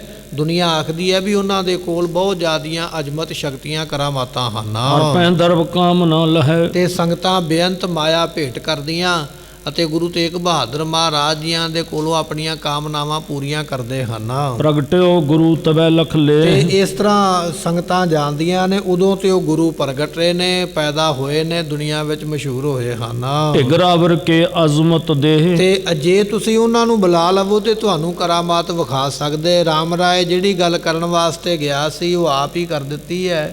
ਸੋ ਜਦੋਂ ਆਪਣੇ ਘਰ ਦੇ ਮੈਂਬਰ ਹੀ ਆਪਣੇ ਮੈਂਬਰਾਂ ਦਾ ਮਾੜਾ ਚਾਹਣਗੇ ਤੇ ਉਦੋਂ ਦੂਜਾ ਤੇ ਫਾਇਦਾ ਉਠਾਏਗਾ। ਹੁਣ ਰਾਮ ਰਾਏ ਆਪ ਹੀ ਚਾਹੁੰਦੇ ਨੇ ਆਪਣਾ ਮਾੜਾ ਕਰਨਾ। ਰਾਮ ਰਾਏ ਦੇ ਵੀ ਤੇ ਸਤਿਗੁਰੂ ਤੇਗ ਬਹਾਦਰ ਮਹਾਰਾਜ ਜੀ ਚਾਚਾ ਜੀ ਲੱਗਦੇ ਰਿਸ਼ਤੇਦਾਰੀ ਦੇ ਵਿੱਚ। ਸੋ ਵਾਹਿਗੁਰੂ ਜੀ ਰਾਮ ਰਾਏ ਦੇ ਵੀ ਗੁਰੂ ਤੇਗ ਬਹਾਦਰ ਪਾਤਸ਼ਾਹ ਮਹਾਰਾਜ ਜੀ ਦਾਦਾ ਜੀ ਲੱਗਦੇ ਰਿਸ਼ਤੇਦਾਰੀ ਦੇ ਵਿੱਚ, ਪਰ ਰਾਮ ਰਾਏ ਇੱਥੇ ਆਪਣਿਆਂ ਦਾ ਹੀ ਨੁਕਸਾਨ ਕਰਨ ਵਾਸਤੇ ਬਾਦਸ਼ਾਹ ਨੂੰ ਚੁਗਲੀ ਲਾਉਂਦਾ ਹੈ। ਨਾਹੇ ਤਾਂ ਝੂਠ ਸੱਚ ਕਹਿ ਕਰਕੇ। ਤੇ ਨਹੀਂ ਤੇ ਫਿਰ ਉਹਦੀ ਹੁਣ ਸ਼ਕਤੀ ਆਪਾਂ ਨੂੰ ਪਰਖਣੀ ਚਾਹੀਦੀ ਹੈ। ਰਾਮ ਰਾਏ ਕਹਿੰਦੇ ਵੀ ਤੇਗ ਬਹਾਦਰ ਗੁਰੂ ਦੀ ਸ਼ਕਤੀ ਪਰਖੀਏ, ਜੇ ਆਪਾਂ ਨਾ ਪਰਖ ਕੀਤੀ ਤੇ ਹੋ ਸਕਦਾ ਗੁਰੂ ਤੇਗ ਬਹਾਦਰ ਮਹਾਰਾਜ ਜੀ ਝੂਠ ਜਾਂ ਸੱਚ ਕਹਿ ਕੇ ਬਿਰਮਾਵੇ ਨਰਗਨ ਛਲ ਧਰ ਤੇ ਕੇ। ਹੋ ਸਕਦਾ ਲੋਕਾਂ ਨੂੰ ਛਲ ਕਰਕੇ ਭਰਮਾ ਲੈਣ। ਆਮ ਲੋਕੀ ਤੇ ਭੋਲੇ ਨੇ ਤੇ ਗੁਰੂ ਤੇਗ ਬਹਾਦਰ ਪਾਤਸ਼ਾਹ ਨੇ ਭੋਲੇ ਲੋਕਾਂ ਨੂੰ ਮਗਰ ਲਾ ਲੈਣਾ ਹੈ। ਸੁਨ ਇਮ ਸ਼ਾਹੋ ਗਿਰਾ ਤਬ ਉਸ ਕਹੀ। ਵੇਲੇ ਸੁਣ ਕੇ ਬਾਦਸ਼ਾਹ ਔਰੰਗਜ਼ੇਬ ਨੇ ਗੱਲ ਰਾਮ ਰਾਏ ਦੀ ਤੇ ਬਾਦਸ਼ਾਹ ਕਹਿਣ ਲੱਗਾ ਹੈ, ਤੋ ਮੈਂ ਅਜ਼ਮਤ ਮੈਂ ਬਹੁਲਹੀ। ਕਹਿਣ ਲੱਗਾ ਬਾਦਸ਼ਾਹ ਔਰੰਗਜ਼ੇਬ ਵੀ ਬਾਬਾ ਰਾਮ ਰਾਏ ਜੀ ਤੁਹਾਡੇ ਵਿੱਚ ਸ਼ਕਤੀਆਂ ਮੈਂ ਬਹੁਤ ਵੇਖੀਆਂ ਨੇ, ਤੁਹਾਡੇ ਵਿੱਚ ਬਹੁਤ ਕਰਾਮਾਤਾਂ ਹਨ, ਨਾ ਇਹ ਤੱਕ ਕਿਸ ਅਪਰ ਮਝਾਰੀ। ਪਰ ਮੈਂ ਜਾਣਦਾ ਹਾਂ ਵੀ ਜਿੰਨੀਆਂ ਸ਼ਕਤੀਆਂ ਤੇਰੇ ਵਿੱਚ ਨੇ ਇੰਨੀਆਂ ਸ਼ਕਤੀਆਂ ਕਿਸੇ ਹੋਰ ਵਿੱਚ ਹੋ ਨਹੀਂ ਸਕਦੀਆਂ। ਇਹ ਔਰੰਗਜ਼ੇਬ ਨੇ ਆਖਿਆ ਵੀ ਤੁਹਾਡੇ ਜਿੰਨੀਆਂ ਕਰਾਮਾਤਾਂ ਕਿਸੇ ਹੋਰ ਵਿੱਚ ਨਹੀਂ ਹਨ। ਕਹਾਂ ਕਰੇ ਤਿਸ ਨਿਕਟ ਹਕਾਰੀ। ਆਪਾਂ ਕੀ ਬੁਲਾ ਕੇ ਕਰਨਾ? ਮੈਨੂੰ ਕੀ ਲੋੜ ਹੈ ਗੁਰੂ ਤੇਗ ਬਹਾਦਰ ਮਹਾਰਾਜ ਨੂੰ ਕੋਲ ਬੁਲਾਉਣ ਦੀ? ਮੈਂ ਉਹਨਾਂ ਤੋਂ ਬੁਲਾ ਕੇ ਕੀ ਲੈਣਾ ਹੈ? ਮੈਂ ਕਿਉਂ ਬੁਲਾਵਾਂ ਗੁਰੂ ਤੇਗ ਬਹਾਦਰ ਜੀਆਂ ਨੂੰ? ਮੈਂ ਜਿਹੜੀ ਸ਼ਕਤੀ ਵੇਖਣੀ ਹੈ ਮੈਂ ਤੁਹਾਡੇ ਕੋਲੋਂ ਹੀ ਵੇਖ ਲੈਣੀ। ਜਿੰਨੀਆਂ ਤੁਹਾਡੇ ਵਿੱਚ ਸ਼ਕਤੀਆਂ ਉਨੀਆਂ ਦੇ ਕਿਸੇ ਵਿੱਚ ਹੈ ਹੀ ਨਹੀਂ। ਤੇ ਆਪਾਂ ਨੂੰ ਕੀ ਲੋੜ ਹੈ ਗੁਰੂ ਤੇਗ ਬਹਾਦਰ ਪਾਤਸ਼ਾਹ ਨੂੰ ਬੁਲਾਉਣ ਦੀ? ਤੁਮ ਭੀ ਗੁਰ ਘਰ ਕੇ ਸੁਤ ਪੋਤੇ। ਤੇ ਤੁਸੀਂ ਵੀ ਤੇ ਗੁਰੂ ਘਰ ਦੇ ਪੁੱਤਰ ਜਾਂ ਪੋਤਰੇ ਹੀ ਹੋ ਨਾ, ਤੁਸੀਂ ਵੀ ਤੇ ਉਸੇ ਕੁੱਲ ਵਿੱਚੋਂ ਹੀ ਆਏ ਹੋ। ਬਾਬਾ ਰਾਮ ਰਾਏ ਜੀ ਤੁਸੀਂ ਗੁਰੂ ਹਰ ਰਾਏ ਸਾਹਿਬ ਜੀਆਂ ਦੇ ਪੁੱਤਰ ਹੋ ਤੇ ਗੁਰੂ ਹਰਗੋਬਿੰਦ ਪਾਤਸ਼ਾਹ ਜੀਆਂ ਦੇ ਪੋਤਰੇ ਹੋ, ਤੇ ਤੁਹਾਡੇ ਵਿੱਚ ਵੀ ਤੇ ਕਰਾਮਾਤਾਂ ਨੇ, ਸ਼ਕਤੀਆਂ ਨੇ, ਤੁਸੀਂ ਵੀ ਤੇ ਉਸੇ ਖਾਨਦਾਨ ਵਿੱਚੋਂ ਆਏ ਹੋ। ਅਪਰ ਅਲਪ ਜਾਨੋ ਸਭ ਤੋ। ਤੇ ਮੈਂ ਤੇਰੇ ਤੋਂ ਬਾਕੀ ਸਾਰੇ ਛੋਟੇ ਹੀ ਜਾਣਦਾ। ਭਾਵੇਂ ਗੁਰਤਾ ਗੱਦੀ ਤੇ ਇਸ ਵੇਲੇ ਕੋਈ ਵੀ ਬੈਠਾ ਹੋਵੇ, ਭਾਵੇਂ ਗੁਰੂ ਤੇਗ ਬਹਾਦਰ ਬੈਠੇ ਤੇ ਭਾਵੇਂ ਕੋਈ ਹੋਰ ਬੈਠਾ ਹੈ, ਪਰ ਔਰੰਗਜ਼ੇਬ ਕਹਿ ਰਿਹਾ ਵੀ ਮੈਂ ਮਨ ਵਿੱਚ ਇਹ ਜਾਣਦਾ ਵੀ ਸ਼ਕਤੀ ਕਰਕੇ ਤੇਰੇ ਬਰਾਬਰ ਕੋਈ ਨਹੀਂ ਹੈ। ਰਾਮ ਰਾਏ ਸੁਨ ਬਹੁਰ ਬਖਾਨੀ। ਜਦੋਂ ਰਾਮ ਰਾਏ ਨੇ ਸੁਣੀ ਆਪਣੀ ਤਾਰੀਫ, ਹਿੰਦੁਸਤਾਨ ਦੇ ਸਮਰਾਟ ਕੋਲੋਂ, ਬਾਦਸ਼ਾਹ ਦੇ ਕੋਲੋਂ ਆਪਣੀ ਤਾਰੀਫ ਸੁਣੀ ਬਾਬਾ ਰਾਮ ਰਾਏ ਜੀਆਂ ਨੇ। तुम मालिक हो सकल स्थानी। ਤੇ ਉਹਨਾਂ ਨੇ ਆਖਿਆ, ਕਹਿਣ ਲੱਗੇ ਬਾਦਸ਼ਾਹ ਜੀ ਤੁਸੀਂ ਤੇ ਮਾਲਕ ਹੋ, ਸਾਰੀ ਧਰਤੀ ਤੁਹਾਡੇ ਹੁਕਮ ਦੇ ਵਿੱਚ ਹੈ, ਸਾਰੀ ਧਰਤੀ ਤੇ ਤੁਹਾਡਾ ਹੁਕਮ ਚੱਲਦਾ ਹੈ। इसमें बसै जे नर समुदाय। ਜਿਹੜੇ ਇਸ ਧਰਤੀ ਤੇ ਜਿੰਨੇ ਵੀ ਲੋਕ ਵਸਦੇ ਨੇ, ਹਿੰਦੁਸਤਾਨ ਦਾ ਜਿੱਡਾ ਵੱਡਾ ਰਾਜ ਹੈ, ਜਿਹੜੇ ਲੋਕ ਇਹਦੇ ਵਿੱਚ ਵਾਸਾ ਕਰਦੇ ਹਨ, क्यों ना तुम्हारो काज बनाए। ਤੇ ਉਹਨਾਂ ਦੇ ਉੱਪਰ ਤੁਹਾਡਾ ਹੁਕਮ ਲਾਗੂ ਹੁੰਦਾ ਹੈ। ਤੇ ਜਿਹੜਾ ਤੁਹਾਡਾ ਕੰਮ ਹੋਵੇਗਾ ਤੇ ਉਹ ਦੁਨੀਆ ਕਿਉਂ ਨਹੀਂ ਕਰੇਗੀ। ਭਾਵੇਂ ਮੈਂ ਆ ਤੇ ਮੈਂ ਵੀ ਤੇ ਤੁਹਾਡੇ ਰਾਜ ਵਿੱਚ ਹੀ ਰਹਿੰਦਾ ਨਾ, ਕੱਲ ਨੂੰ ਤੁਹਾਨੂੰ ਕੰਮ ਪਵੇਗਾ ਤੇ ਮੈਂ ਤੇ ਜ਼ਰੂਰ ਕਰਾਂਗਾ। ਪਰ ਜੇ ਤੁਹਾਨੂੰ ਕੰਮ ਪੈ ਜਾਵੇ ਗੁਰੂ ਤੇਗ ਬਹਾਦਰ ਪਾਤਸ਼ਾਹ ਦੇ ਪ੍ਰਤੀ, ਤੇ ਫਰਜ਼ ਤੇ ਉਹਨਾਂ ਦਾ ਵੀ ਬਣਦਾ ਨਾ, ਤੁਹਾਡੇ ਰਾਜ ਵਿੱਚ ਰਹਿੰਦੇ ਤੇ ਤੁਹਾਡਾ ਕੰਮ ਕਰਨਾ। सुन शाहो मौन कर रहे हो। ਤੇ ਬਾਦਸ਼ਾਹ ਔਰੰਗਜ਼ੇਬ ਨੇ ਸੁਣੀ ਗੱਲ ਵੀ ਇਹ ਰਾਮ ਰਾਏ ਤੇ ਮਗਰ ਹੀ ਲੱਗ ਗਿਆ ਨਾਵੇਂ ਗੁਰੂ ਦੇ, ਤੇ ਇਹਦੇ ਵਾਰ-ਵਾਰ ਮੈਨੂੰ ਕਹਿ ਰਿਹਾ ਵੀ ਮੈਂ ਉਹਨਾਂ ਨੂੰ ਬੁਲਾਵਾਂ। ਹੁਣ ਬਾਦਸ਼ਾਹ ਬੜੇ ਚਲਾਕ ਹੁੰਦੇ, ਬੜੇ ਸਿਆਣੇ ਹੁੰਦੇ। ਬਾਦਸ਼ਾਹ ਜਾਣ ਗਿਆ ਵੀ ਇਹ ਈਰਖਾ ਕਰਦਾ ਪਿਆ, ਆਪਣੇ ਨੂੰ ਆਪਣੇ ਨਾਲ ਹੀ ਈਰਖਾ ਹੁੰਦੀ ਹੈ। ਬਾਦਸ਼ਾਹ ਸਮਝ ਗਿਆ ਵੀ ਇਹ ਰਾਮ ਰਾਏ ਈਰਖਾ ਦੇ ਵਸ ਵਿੱਚ ਹੋ ਕੇ ਮੈਨੂੰ ਇਸ ਤਰ੍ਹਾਂ ਦੀਆਂ ਗੱਲਾਂ ਆਖਦਾ ਹੈ। अपर प्रसंग चलियो किस कहे। ਤੇ ਉਸ ਵੇਲੇ ਬਾਦਸ਼ਾਹ ਨੇ ਹੋਰ ਕੋਈ ਗੱਲ ਚਲਾ ਦਿੱਤੀ, ਕਹਿਣ ਲੱਗਾ ਛੱਡੋ ਪਰੇ ਇਹ ਗੱਲਾਂ, ਆਪਾਂ ਕੀ ਕਰਨੀਆਂ। ਜਿਹੜਾ ਮਰਜ਼ੀ ਗੁਰਤਾ ਗੱਦੀ ਤੇ ਬੈਠੇ, ਜਿਹਦੇ ਕੋਲ ਜਿੰਨੀ ਮਰਜ਼ੀ ਤਾਕਤ ਹੋਵੇ ਬਾਬਾ ਰਾਮ ਰਾਏ ਜੀ, ਪਰ ਜੋ ਮੈਨੂੰ ਚਾਹੀਦਾ ਉਹ ਤੁਹਾਡੇ ਕੋਲ ਹੀ ਹੈ। ਇਹ ਗੱਲਾਂ ਕਰਕੇ ਬਾਦਸ਼ਾਹ ਨੇ ਹੋਰ ਕੋਈ ਗੱਲ ਸ਼ੁਰੂ ਕਰ ਲਈ ਹੈ। ਇਹ ਬਿਰਤੰਤ ਭਾ ਸਭਾ ਮਝਾਰੀ। ਕਹਿੰਦੇ ਵੀ ਇਸ ਤਰ੍ਹਾਂ ਇਹ ਸਾਰਾ ਜਿਹੜਾ ਪ੍ਰਸੰਗ ਹੈ ਬਾਦਸ਼ਾਹ ਔਰੰਗਜ਼ੇਬ ਦੀ ਕਚਹਿਰੀ ਵਿੱਚ ਹੋਇਆ ਹੈ। ਸੁਨਿਓ ਸੋਪੁਰ ਕੀ ਸੰਗਤ ਪਰ ਸਾਰੀ। ਇਹ ਜਿੰਨੀਆਂ ਗੱਲਾਂ ਬਾਤਾਂ ਔਰੰਗਜ਼ੇਬ ਦੀ ਕਚਹਿਰੀ ਵਿੱਚ ਹੋਈਆਂ, ਹੁਣ ਦਿੱਲੀ ਦੇ ਹੋਰ ਵੀ ਉੱਥੇ ਵਜ਼ੀਰ ਬੈਠੇ ਸਨ, ਉਹਨਾਂ ਨੇ ਸੁਣੀਆਂ। ਉਹਨਾਂ ਵਜ਼ੀਰਾਂ ਦੇ ਕੋਲੋਂ ਇਹ ਗੱਲ ਜਿਹੜੀ ਹੈ ਦਿੱਲੀ ਦੀਆਂ ਸੰਗਤਾਂ ਕੋਲ ਪਹੁੰਚ ਗਈ। ਦਿੱਲੀ ਦੀ ਸਾਰੀ ਸੰਗਤ ਨੂੰ ਪਤਾ ਲੱਗ ਗਿਆ ਵੀ ਰਾਮ ਰਾਏ ਜੀ ਜਾਣ ਬੁੱਝ ਕੇ ਬਾਦਸ਼ਾਹ ਔਰੰਗਜ਼ੇਬ ਨੂੰ ਕਹਿ ਕੇ ਗੁਰੂ ਤੇਗ ਬਹਾਦਰ ਪਾਤਸ਼ਾਹ ਨੂੰ ਇੱਥੇ ਬੁਲਾਉਣਾ ਚਾਹੁੰਦੇ ਹਨ। ਰਾਮ ਰਾਏ ਇਨ ਸੰਗ ਖੁਟਾਈ। ਉਸ ਵੇਲੇ ਸੰਗਤ ਜਾਣ ਗਈ ਵੀ ਇਹ ਰਾਮ ਰਾਏ ਨੇ ਖੁਟਾਈ ਕੀਤੀ, ਮਾੜਾ ਕੰਮ ਕੀਤਾ, ਖੋਟਾ ਕੰਮ ਕੀਤਾ ਹੈ। ਕਹਿਓ ਚਹਿਤ ਹੈ ਬਹੁ ਬਿਦਤਾਈ। ਤੇ ਇਹ ਜ਼ਾਹਰ ਕਰਨਾ ਚਾਹੁੰਦਾ ਗੁਰੂ ਤੇਗ ਬਹਾਦਰ ਪਾਤਸ਼ਾਹ ਦੀ ਬੁਰਾਈ ਕਰਕੇ। ਮਿਲੇ ਪਰਸਪਰ ਸਿੱਖ ਸਭ ਕਹੇ। ਜਿਹੜੇ ਸਿੱਖ ਨੇ ਨਾ, ਗੁਰੂ ਨਾਨਕ ਦੇਵ ਮਹਾਰਾਜ ਦੇ ਸਿੱਖ, ਦਿੱਲੀ ਦੇ ਰਹਿਣ ਵਾਲੇ, ਉਹ ਆਪਸ ਵਿੱਚ ਮਿਲ ਕੇ ਇੱਕ ਦੂਜੇ ਨੂੰ ਇਸ ਤਰ੍ਹਾਂ ਕਹਿੰਦੇ ਹਨ। ਇਹ ਉਤਪਾਤ ਕਰਤ ਹੀ ਰਹੇ। ਕੀ ਆਖਦੇ ਨੇ? ਸੰਗਤਾਂ ਕਹਿੰਦੀਆਂ ਰਾਮ ਰਾਏ ਦਾ ਤਾਂ ਕੰਮ ਹੀ ਕਲੇਸ਼ ਕਰਨਾ, ਇਹਦਾ ਤੇ ਕੰਮ ਹੈ ਝਗੜਾ ਪਾਉਣਾ, ਇਹਦਾ ਕੰਮ ਹੈ ਲੜਾਈ ਕਰਨਾ ਤੇ ਕਰਾਉਣਾ। ਇਹਨੇ ਸ਼ੁਰੂ ਤੋਂ ਕਰੇ ਚੰਗਾ ਕੰਮ ਥੋੜੀ ਕੀਤਾ। ਜੇ ਰਾਮ ਰਾਏ ਨੇ ਕਰਤੂਤ ਕੀਤੀ ਹੈ ਤੇ ਲੋਕੀ ਮਾੜਾ ਹੀ ਕਹਿੰਦੇ, ਚੰਗਾ ਕੋਈ ਨਹੀਂ ਕਹਿੰਦੇ ਪਏ। ਦਿੱਲੀ ਦੇ ਸੰਗਤਾਂ ਸਿੱਖ ਕਹਿੰਦੇ ਨੇ, ਕਹਿੰਦੇ ਰਾਮ ਰਾਏ ਦੇ ਤਾਂ ਕੰਮ ਹੀ ਹੈ ਹਰ ਵੇਲੇ ਚੁਗਲੀ ਲਾ ਕੇ ਤੇ ਕਲੇਸ਼ ਖੜਾ ਕਰਨਾ ਹੈ। ਹੋਰ ਕੇ ਤੱਕ ਦਿਨ ਦੀਨ ਬਤਾਈ। ਤੇ ਫਿਰ ਕਹਿੰਦੇ ਵੀ ਇਸ ਤਰ੍ਹਾਂ ਕੁਝ ਦਿਨ ਹੋਰ ਲੰਘ ਗਏ ਹਨ। ਹੁਣ ਸੰਗਤ ਮਿਲ ਕਰ ਸਮੁਦਾਇ। ਤੇ ਕਹਿਣ ਲੱਗੇ ਵੀ ਦਿੱਲੀ ਦੀਆਂ ਸੰਗਤਾਂ ਫਿਰ ਇਕੱਠੀਆਂ ਹੋ ਗਈਆਂ। ਦਰਸ਼ਨ ਕੀ ਲਾਲਸ ਬਹੁਤ ਜਾਗੀ। ਸੰਗਤਾਂ ਦੇ ਮਨ ਵਿੱਚ ਲਾਲਸਾ ਜਾਗ ਪਈ, ਇੱਛਾ ਜਾਗੀ ਵੀ 8ਵੇਂ ਗੁਰੂ ਜਿਹੜੇ ਸਾਨੂੰ ਦਿੱਲੀ ਦੇ ਵਿੱਚ ਸਰੀਰ ਛੱਡਿਆ, 9ਵੇਂ ਗੁਰੂ ਜਿਹੜੇ ਗੁਰਤਾ ਗੱਦੀ ਤੇ ਬੈਠੇ ਨੇ, ਸਾਨੂੰ ਉਹਨਾਂ ਦੇ ਦਰਸ਼ਨ ਕਰਨੇ ਚਾਹੀਦੇ। ਨਾਲੇ ਜਾ ਕੇ ਦਸੀਏ ਮਹਾਰਾਜ ਨੂੰ ਵੀ ਤੁਹਾਡਾ ਇਹ ਜਿਹੜਾ ਪੋਤਰਾ ਰਾਮ ਰਾਏ ਤੁਹਾਡੇ ਪ੍ਰਤੀ ਕਿੰਨੀ ਜ਼ਹਿਰ ਉਗਲਦਾ ਪਿਆ, ਕਿੰਨੀ ਈਰਖਾ ਕਰਦਾ। ਇਸ ਤਰ੍ਹਾਂ ਦਿੱਲੀ ਦੀਆਂ ਸੰਗਤਾਂ ਤਿਆਰ ਹੋਈਆਂ ਹਨ। ਭਏ ਤਿਆਰ ਕੇਤਕ ਵਡ ਭਾਗੀ। ਇਹ ਵੱਡਿਆਂ ਭਾਗਾਂ ਵਾਲੇ ਕੁਝ ਸਿੱਖ ਜਿਹੜੇ ਨੇ ਗੁਰੂ ਤੇਗ ਬਹਾਦਰ ਪਾਤਸ਼ਾਹ ਦੇ ਦਰਸ਼ਨ ਕਰਨ ਵਾਸਤੇ ਤਿਆਰ ਹੋਏ। ਲੈ ਲੈ ਵਸਤ ਅਜਾਇਬ ਚੱਲੇ। ਅਨੇਕ ਤਰ੍ਹਾਂ ਦੀਆਂ ਮਹਿੰਗੀਆਂ ਮਹਿੰਗੀਆਂ ਭੇਟਾਵਾਂ ਲੈ ਕੇ ਸਤਿਗੁਰੂ ਨੂੰ ਭੇਟ ਕਰਨ ਵਾਸਤੇ ਵਸਤੂਆਂ ਲੈ ਕੇ ਚੱਲੇ ਹਨ। ਧਨ ਗਨ ਲੀਨ ਰਜ਼ਾਵਨ ਭਲੇ। ਕਿਸੇ ਦੇ ਕੋਲ ਮਾਇਆ ਸੀ, ਉਹਨੇ ਆਖਿਆ ਮੈਂ ਗੁਰੂ ਨੂੰ ਮਾਇਆ ਭੇਟ ਕਰਾਂਗਾ, ਮਾਇਆ ਲੈ ਕੇ ਚੱਲ ਪਿਆ। ਕਿਸੇ ਦੇ ਕੋਲ ਕੋਈ ਮਹਿੰਗਾ ਬਸਤਰ ਹੈ ਤੇ ਉਹਨੇ ਬਸਤਰ ਲੈ ਲਿਆ ਵੀ ਮੈਂ ਆਪਣੇ ਗੁਰੂ ਨੂੰ ਇਹ ਭੇਟ ਕਰਨਾ ਹੈ। ਸਿਮਰਤ ਸਤਿਗੁਰ ਕੋ ਚਲੇ ਆਏ। ਇਸ ਤਰ੍ਹਾਂ ਸੰਗਤਾਂ ਮਹਾਰਾਜ ਨੂੰ ਯਾਦ ਕਰਦੀਆਂ ਹੋਈਆਂ ਦਿੱਲੀ ਤੋਂ ਚੱਲ ਪਈਆਂ ਹਨ। ਪੰਥ ਆਨੰਦਪੁਰੇ ਨਿਯਰ ਰਾਏ। ਚਲਦਿਆਂ ਚਲਦਿਆਂ ਆਨੰਦਪੁਰ ਸਾਹਿਬ ਦੇ ਨੇੜੇ ਪਹੁੰਚ ਗਿਆ, ਕਿਉਂਕਿ ਆਨੰਦਪੁਰ ਸਾਹਿਬ ਗੁਰੂ ਤੇਗ ਬਹਾਦਰ ਪਾਤਸ਼ਾਹ ਟਿਕੇ ਹੋਏ ਹਨ। ਹਰਖੇ ਜਵੈ ਪ੍ਰਵੇਸ਼ੇਪੁਰ ਮੈਂ। ਇਹ ਜਦੋਂ ਸੰਗਤਾਂ ਚੱਲ ਕੇ ਆਨੰਦਪੁਰ ਸਾਹਿਬ ਦੇ ਅੰਦਰ ਆਈਆਂ ਤੇ ਬਹੁਤ ਖੁਸ਼ ਹੋਈਆਂ ਹਨ।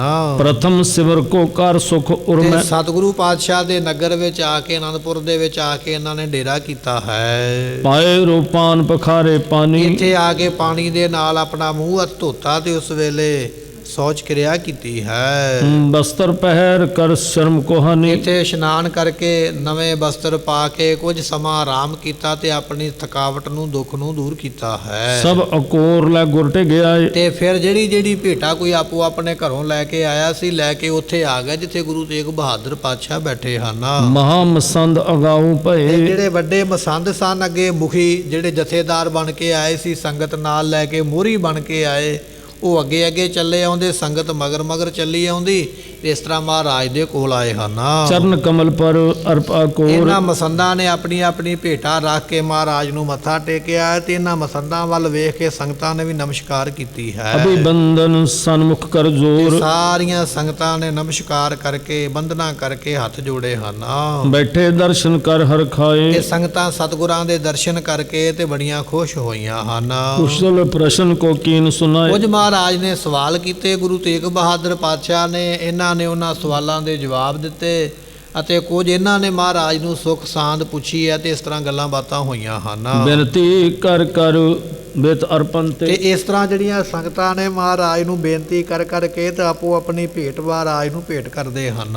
ਸਭ ਸਿੱਖਿਅਨ ਕੇ ਨਾਮ ਪਨੰਤੇ। ਤੇ ਸਤਿਗੁਰੂ ਪਾਤਸ਼ਾਹ ਮਹਾਰਾਜ ਜੀ ਇਕੱਲੇ ਇਕੱਲੇ ਸਿੱਖ ਨੂੰ ਨਾਮ ਲੈ ਕੇ ਪੁੱਛਦੇ, ਭਾਈ ਤੇਰਾ ਕੀ ਨਾਮ ਹੈ, ਤੇਰਾ ਕੀ ਨਾਮ ਹੈ, ਤੂੰ ਕਿੱਥੋਂ ਆਇਆ?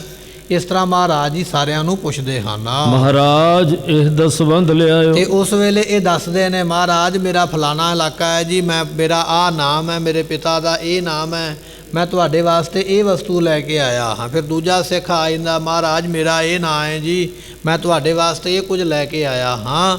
ਆਪੋ ਆਪਣੀਆਂ ਵਸਤੂਆਂ ਲਿਆ ਕੇ ਮਹਾਰਾਜ ਨੂੰ ਭੇਟ ਕਰਦੇ ਹਨ। ਇਹਨਾਂ ਮਨੋਰਥ ਗੁਰ ਤੇ ਪਾਇਓ। ਤੇ ਕੁਝ ਆਖਦੇ, ਮਹਾਰਾਜ ਮੈਂ ਅਰਦਾਸ ਕੀਤੀ ਸੀ ਆਪਣੇ ਘਰ ਦੇ ਵਿੱਚ, ਮੇਰੀ ਅਰਦਾਸ ਪੂਰੀ ਹੋਈ ਹੈ ਤੇ ਮੈਂ ਉਹ ਜਿਹੜੀ ਅਰਦਾਸ ਪੂਰੀ ਹੋਣ ਕਰਕੇ ਆਪਣੀ ਖੁਸ਼ੀ ਦੇ ਨਾਲ ਇਹ ਵਸਤੂ ਲੈ ਕੇ ਆਇਆ ਹਾਂ। ਇਸਨੇ ਇਹ ਮਨੌਤ ਮਨ ਮਾਨੀ। ਤੇ ਕੁਝ ਆਖਦੇ ਨੇ, ਮਹਾਰਾਜ ਆਹ ਸਿੱਖ ਆਇਆ, ਇਹਨੇ ਆਹ ਸੁਖਨਾ ਸੁਖੀ ਹੈ ਜਾਂ ਆਹ ਮਨੌਤ ਇਹਨੇ ਮੰਨੀ ਹੈ ਤੇ ਇਹ ਤੁਹਾਡੇ ਦਰਸ਼ਨ ਕਰਨ ਵਾਸਤੇ ਆਇਆ, ਪੂਰੀ ਕਰ ਦਿਓ। ਇਸਕੀ ਤੁਮ ਸਹਾਇਤਾ ਠਾਨੀ। ਮਹਾਰਾਜ ਇਹ ਸਿੱਖ ਦੀ ਤੁਸੀਂ, ਹੁਣ ਦਿੱਲੀ ਦੀਆਂ ਸੰਗਤਾਂ ਆਈਆਂ ਨੇ, ਕਿਸੇ ਦੀ ਮਨੌਤ ਤੇ ਪੂਰੀ ਹੋ ਗਈ ਹੈ, ਉਹ ਸ਼ੁਕਰਾਨੇ ਦੀ ਅਰਦਾਸ ਕਰਦਾ ਪਿਆ। ਕੋਈ ਮਨੌਤ ਮੰਗਣ ਵਾਸਤੇ ਆਇਆ ਵੀ ਮਹਾਰਾਜ ਮੈਨੂੰ ਇਹ ਚਾਹੀਦਾ ਤੇ ਕਿਰਪਾ ਕਰ ਦਿਓ। ਇਸ ਤਰ੍ਹਾਂ ਸੰਗਤਾਂ ਬੇਨਤੀ ਕਰਦੀਆਂ ਹਨ। ਇਸ ਸਿੱਖ ਕੋ ਰੁਜਤਨ ਤੇ ਹਰੇ। ਮਹਾਰਾਜ ਆ ਜਿਹੜਾ ਸਿੱਖ ਸੀ ਨਾ, ਬਿਮਾਰ ਰਹਿੰਦਾ ਸੀ, ਪਰ ਤੁਹਾਡਾ ਨਾਮ ਲੈ ਕੇ ਅਸੀਂ ਸੰਗਤ ਵਿੱਚ ਅਰਦਾਸ ਕੀਤੀ ਹੈ, ਇਹ ਸਿੱਖ ਦੇ ਦੁੱਖ ਕੱਟੇ ਗਏ, ਬਿਮਾਰੀ ਕੱਟੀ ਗਈ। ਇਸ ਤਰ੍ਹਾਂ ਵੱਖੋ ਵੱਖਰੀਆਂ ਸੰਗਤਾਂ ਨਾ ਆਪੋ ਆਪਣੇ ਦੁੱਖ ਜਾਂ ਸਵਾਲ ਜਾਂ ਜਵਾਬ ਮਹਾਰਾਜ ਨੂੰ ਦੱਸ ਰਹੇ ਹਨ। ਇਹ ਚਾਹਤ ਸਫਲਿਓ ਧਨ ਕਰੇ। ਮਹਾਰਾਜ ਆ ਜਿਹੜਾ ਸਿੱਖ ਹੈ, ਇਹ ਆਪਣੀ ਕਮਾਈ ਦੇ ਵਿੱਚੋਂ ਦਸਵੰਧ ਲੈ ਕੇ ਆਇਆ ਤੁਹਾਡੇ ਵਾਸਤੇ ਤੇ ਆਪਣੀ ਮਾਇਆ ਨੂੰ ਸਫਲ ਕਰਨਾ ਚਾਹੁੰਦਾ ਹੈ। ਇਤਿਆਦਿਕ ਅਰਦਾਸ ਪ੍ਰਕਾਸ਼। ਇਤਿਆਦਿਕ ਜਿਹੜੀਆਂ ਸੰਗਤਾਂ ਨੇ ਆਪੋ ਆਪਣੀ ਅਰਦਾਸ ਜਿਹੜੀ ਹੈ ਗੁਰੂ ਤੇਗ ਬਹਾਦਰ ਪਾਤਸ਼ਾਹ ਦੇ ਕੋਲ ਕਰਦੀਆਂ ਹਨ ਤਰੈ ਅਕੂਰ ਚਰਨ ਕੇ ਤੇ ਪਾਸ। ਸਤਿਗੁਰਾਂ ਦੇ ਚਰਨਾਂ ਦੇ ਕੋਲ ਭੇਟਾ ਰੱਖਦੀਆਂ ਹਨ। ਸੁਮਤਵੰਤ ਗੁਰਬਖਸ਼ ਮਸੰਦ। ਸਤਿਗੁਰਾਂ ਦੇ ਕੋਲ ਬੜਾ ਸਿਆਣਾ ਗੁਰਬਖਸ਼ ਮਸੰਦ ਹੈ, ਬਹੁਤ ਸਿਆਣਾ ਵਿਅਕਤੀ ਹੈ, ਜਿਸ ਕੇ ਸਿੱਖ ਅਨੁਸਾਰ ਬਿਲੰਦ। ਤੇ ਇਸ ਦੇ ਨਾਲ ਬੜੇ ਸੰਗਤਾਂ ਤੇ ਸਿੱਖ ਇਹਦੇ ਨਾਲ ਰਹਿੰਦੇ ਹਨ। ਪੁਨ ਕਰ ਜੋਰ ਪ੍ਰਸੰਗ ਉਚਾਰੇ। ਇਹਨੇ ਫਿਰ ਹੱਥ ਜੋੜ ਕੇ ਬੇਨਤੀ ਕੀਤੀ, ਗੁਰਮੁਖੋ ਇਹ ਗੁਰਬਖਸ਼ ਮਸੰਦ ਉਹ ਹੈ ਜਿਹੜਾ ਗੁਰੂ ਹਰਕ੍ਰਿਸ਼ਨ ਪਾਤਸ਼ਾਹ ਦੇ ਨਾਲ ਰਿਹਾ ਸੀ। ਜਦੋਂ ਮਹਾਰਾਜ ਨੇ ਸਰੀਰ ਛੱਡਿਆ ਸੀ ਗੁਰੂ ਹਰਕ੍ਰਿਸ਼ਨ ਜੀਆਂ ਨੇ, ਉਦੋਂ ਗੁਰਬਖਸ਼ ਮਸੰਦ ਕੋਲ ਸੀ, ਸਾਰੀ ਸੇਵਾ ਇਹਨੇ ਕੀਤੀ ਹੈ। ਇਹ ਉਹ ਮਸੰਦ ਹੈ ਜਿਹੜਾ ਹੁਣ ਗੁਰੂ ਤੇਗ ਬਹਾਦਰ ਮਹਾਰਾਜ ਦੇ ਕੋਲ ਆਇਆ, ਹੱਥ ਜੋੜ ਕੇ ਕਹਿਣ ਲੱਗਾ, ਸ਼੍ਰੀ ਹਰਿਕ੍ਰਿਸ਼ਨ ਬੈਕੁੰਠ ਸੁਧਾਰੇ। ਮਹਾਰਾਜ ਜੀਓ, ਗੁਰੂ ਹਰਕ੍ਰਿਸ਼ਨ ਪਾਤਸ਼ਾਹ ਮਹਾਰਾਜ ਜੀ ਜਿਸ ਵੇਲੇ ਸੱਚਖੰਡ ਗਏ ਹਨ, ਅੰਤ ਸਮੇਂ ਮੁਝ ਸੰਗ ਬਖਾਨਾ। ਤੇ ਅੰਤ ਵੇਲੇ ਉਹਨਾਂ ਨੇ ਮੇਰੇ ਨਾਲ ਇਹ ਬਚਨ ਕੀਤੇ ਨੇ। ਇਹ ਬਚਨ ਆਪਾਂ ਹੁਣੇ ਹੀ ਸਰਵਣ ਕੀਤਾ ਹੈ। ਜਦੋਂ 8ਵੇਂ ਪਾਤਸ਼ਾਹ ਸੱਚਖੰਡ ਨੂੰ ਜਾਣ ਲੱਗੇ, ਉਹ ਗੱਲ ਸੁਣਾਉਂਦੇ ਪਏ ਇੱਥੇ ਗੁਰਬਖਸ਼ ਮਸੰਦ ਕਹਿਣ ਲੱਗਾ, ਮਹਾਰਾਜ ਨੇ ਮੈਨੂੰ ਇਹ ਗੱਲ ਆਖੀ ਸੀ ਸੱਚਖੰਡ ਜਾਣ ਤੋਂ ਪਹਿਲਾਂ। ਬਾਬਾ ਮਸੈ ਬਕਾਲੇ ਥਾਨਾ। ਕੀ ਬਚਨ ਆਖਿਆ ਸੀ? ਉਹਨਾਂ ਨੇ ਆਖਿਆ ਸੀ, ਗੁਰਬਖਸ਼ ਮਸੰਦ ਜਦੋਂ ਮੈਂ ਆਖਿਆ ਮਹਾਰਾਜ ਨਵਾਂ ਗੁਰੂ ਕਿਹੜਾ ਹੋਵੇਗਾ, ਤੇ ਉਹਨਾਂ ਨੇ ਆਖਿਆ ਵੀ ਬਾਬਾ। ਬਾਬਾ ਤੋਂ ਭਾਵ ਹੁੰਦਾ ਦਾਦਾ ਜੀ, ਬਾਬੇ ਤੋਂ ਭਾਵ ਹੁੰਦਾ ਵੱਡਾ, ਜਾਂ ਜਿਹੜੇ ਵੱਡੇ ਨੇ ਸਾਡੇ ਉਹ ਗੁਰੂ, ਉਹ ਕਿੱਥੇ ਨੇ? ਬਾਬਾ ਬਕਾਲਾ ਦੀ ਧਰਤੀ ਤੇ। ਇਹ ਬਚਨ ਮੈਨੂੰ ਗੁਰੂ ਹਰਕ੍ਰਿਸ਼ਨ ਪਾਤਸ਼ਾਹ ਨੇ ਆਖੇ ਸਨ। ਇਸ ਤਰ੍ਹਾਂ ਗੁਰਬਖਸ਼ ਮਸੰਦ ਦੱਸਣ ਲੱਗਾ ਹੈ। ਸੋ ਸਰੂਪ ਤੁਮ ਦੇਖੇ ਆਏ। ਮਹਾਰਾਜ ਉਹ ਮੈਂ ਤੁਹਾਨੂੰ ਵੇਖਣ ਵਾਸਤੇ ਆਇਆ ਵੀ ਉਹ ਕਿਹੜਾ ਗੁਰੂ ਹੈ, ਤੇ ਮੈਂ ਤੁਹਾਡੇ ਦਰਸ਼ਨ ਕੀਤੇ ਹਨ। ਦਾਸਨ ਲੋਕ ਪਰਲੋਕ ਸਹਾਏ। ਆਪ ਜੀ ਦਾਸਾਂ ਦੇ ਲੋਕ ਤੇ ਪਰਲੋਕ ਦੇ ਵਿੱਚ ਸਹਾਇਤਾ ਕਰਨ ਵਾਲੇ ਹੋ। ਸ਼੍ਰੀ ਗੁਰ ਮੁਸਕਾਏ ਮੁਖ ਕਹਿਓ। ਉਸ ਵੇਲੇ ਗੁਰੂ ਹਰਿਰਾਏ ਸਾਹਿਬ ਜੀ, ਗੁਰੂ ਤੇਗ ਬਹਾਦਰ ਮਹਾਰਾਜ ਜੀਆਂ ਨੇ ਸੁਣ ਕੇ ਨਾ ਬਚਨ, ਤੇ ਮਹਾਰਾਜ ਹੱਸ ਪਏ। ਗੁਰੂ ਤੇਗ ਬਹਾਦਰ ਪਾਤਸ਼ਾਹ ਜੀ ਹੱਸ ਕੇ ਮਹਾਰਾਜ ਕਹਿਣ ਲੱਗੇ ਹਨ, ਰਾਮ ਰਾਏ ਕੈਸੇ ਕਹਿ ਲਹਿਓ। ਮਹਾਰਾਜ ਜਾਣਦੇ ਨੇ ਨਾ, ਜਾਣੀ ਜਾਣ ਨੇ। ਮਹਾਰਾਜ ਕਹਿਣ ਲੱਗੇ, ਗੁਰਬਖਸ਼ ਮਸੰਦ ਬਾਕੀ ਤੇ ਗੱਲਾਂ ਬਾਅਦ ਵਿੱਚ ਕਰਾਂਗੇ, ਸਾਨੂੰ ਰਾਮ ਰਾਏ ਬਾਰੇ ਦੱਸ ਵੀ ਉਹ ਕਿਸ ਤਰ੍ਹਾਂ ਦਾ ਹੈ, ਕਿਵੇਂ ਉਹਦਾ ਕੀ ਹਾਲ ਚਾਲ ਹੈ, ਉਹ ਕੀ ਕਰਦਾ ਪਿਆ। ਹੁਣ ਜਾਣਦੇ ਤੇ ਮਹਾਰਾਜ ਸਾਰਾ ਕੁਝ ਵੀ, ਉਹ ਸਾਡੀ ਚੁਗਲੀ ਲਾਉਂਦਾ ਪਿਆ ਬਾਦਸ਼ਾਹ ਔਰੰਗਜ਼ੇਬ ਦੇ ਕੋਲ, ਤੇ ਮਹਾਰਾਜ ਹੱਸ ਕੇ ਪੁੱਛਣ ਲੱਗੇ, ਕਹਿਣ ਲੱਗੇ ਰਾਮ ਰਾਏ ਨੂੰ ਕਿਸ ਤਰ੍ਹਾਂ ਦਾ ਤੁਸੀਂ ਜਾਣਿਆ ਹੈ ਜਾਂ ਉਹ ਕੀ ਕਰਦਾ ਹੈ। ਸ਼ਾਹੋ ਨਿਕਟ ਕਿਮ ਪਹੁੰਚੇ ਜਾਏ। ਤੇ ਉਹ ਬਾਦਸ਼ਾਹ ਦੇ ਕੋਲ ਜਾਂਦਾ ਹੈ ਜਾਂ ਨਹੀਂ ਜਾਂਦਾ, ਕਚਹਿਰੀ ਵਿੱਚ ਹਾਜ਼ਰੀ ਭਰਦਾ ਕਿ ਨਹੀਂ ਭਰਦਾ ਹੈ। ਕਿਮ ਦਿਨ ਸ਼ਰਾਪ ਦੀਨ ਰਿਸ ਪਾਏ। ਤੇ ਕਿਵੇਂ ਉਹਨਾਂ ਨੇ ਸ਼ਰਾਪ ਦਿੱਤਾ ਸੀ ਗੁੱਸੇ ਦੇ ਵਿੱਚ ਆ ਕੇ, ਉਹ ਸਾਰੀ ਗੱਲ ਦੱਸਣੀ ਕਰੋ। ਕੀਰਤਪੁਰ ਤੇ ਪ੍ਰਥਮ ਹਕਾਰੇ। ਸਾਰਿਆਂ ਤੋਂ ਪਹਿਲਾਂ ਕੀਰਤਪੁਰ ਸਾਹਿਬ ਤੋਂ ਬੁਲਾ ਕੇ ਤੁਰਕੇਸ਼ਰ ਕੋ ਸੀਖ ਤੇ ਸਿਖਾਰੇ। ਬਾਦਸ਼ਾਹ ਔਰੰਗਜ਼ੇਬ ਨੂੰ ਕਈ ਤਰ੍ਹਾਂ ਦੀਆਂ ਸਿੱਖਿਆ ਦਿੱਤੀਆਂ। ਗੁਰੂ ਤੇਗ ਬਹਾਦਰ ਪਾਤਸ਼ਾਹ ਜਾਣਦੇ ਨੇ ਵੀ ਗੁਰੂ ਹਰਕ੍ਰਿਸ਼ਨ ਪਾਤਸ਼ਾਹ ਨੂੰ ਵੀ ਕੀਰਤਪੁਰ ਸਾਹਿਬ ਤੋਂ ਬੁਲਾਉਣ ਵਾਲਾ ਰਾਮ ਰਾਏ ਸੀਗਾ। ਇਹਨੇ ਹੀ ਉਦੋਂ ਬਾਦਸ਼ਾਹ ਨੂੰ ਆਖਿਆ ਸੀ, ਬਾਦਸ਼ਾਹ ਔਰੰਗਜ਼ੇਬ ਮੇਰੇ ਛੋਟੇ ਭਰਾ ਨੂੰ ਇੱਥੇ ਸੱਦੋ ਦਿੱਲੀ ਦੇ ਵਿੱਚ। ਹੁਣ ਮਹਾਰਾਜ ਜਾਣਦੇ ਉਹੀ ਬਚਨ ਕਰਦੇ ਪਏ, ਕਹਿਣ ਲੱਗੇ ਵੀ ਜਿਸ ਤਰ੍ਹਾਂ ਉਹਨਾਂ ਨੇ ਬਾਦਸ਼ਾਹ ਨੂੰ ਸਿਖਾ ਕੇ ਚੁੱਕਣਾ ਦੇ ਕੇ ਤੇ ਗੁਰੂ ਹਰਕ੍ਰਿਸ਼ਨ ਪਾਤਸ਼ਾਹ ਨੂੰ ਕੀਰਤਪੁਰ ਸਾਹਿਬ ਤੋਂ ਬੁਲਾਇਆ ਹੈ। ਜਦ ਪਹੁੰਚੇ ਤਬ ਕਿਉਂ ਦੁਖ ਪਾਏ। ਤੇ ਜਦੋਂ ਪਹਿਲਾਂ ਬੁਲਾਇਆ ਵੀ ਆਪ ਹੈ ਆਪਣੇ ਭਰਾ ਨੂੰ, ਜਦੋਂ ਮਹਾਰਾਜ ਪਹੁੰਚ ਗਏ ਤੇ ਫਿਰ ਆਪਣੇ ਭਰਾ ਤੋਂ ਆਇਆ ਦੁਖੀ ਕਿਉਂ ਹੋ ਗਿਆ ਵੇਖ ਕੇ, ਰਾਮ ਰਾਏ ਕਿਉਂ ਦੁਖੀ ਹੋਇਆ ਹੈ। ਕਹਾਂ ਬਿਗਾਰ ਕੀਨਪੁਰ ਜਾਇਓ। ਤੇ ਗੁਰੂ ਪਾਤਸ਼ਾਹ ਨੇ, ਗੁਰੂ ਹਰਕ੍ਰਿਸ਼ਨ ਪਾਤਸ਼ਾਹ ਨੇ ਕੀ ਵਿਗਾੜਿਆ ਸੀ ਰਾਮ ਰਾਏ ਦਾ। ਮਹਾਰਾਜ ਤੇ ਦਿੱਲੀ ਜਾਣਾ ਹੀ ਨਹੀਂ ਸਨ ਚਾਹੁੰਦੇ, ਪਰ ਰਾਮ ਰਾਏ ਕਹਿੰਦਾ ਸੀ ਜ਼ਰੂਰ ਇੱਥੇ ਆਉਣ।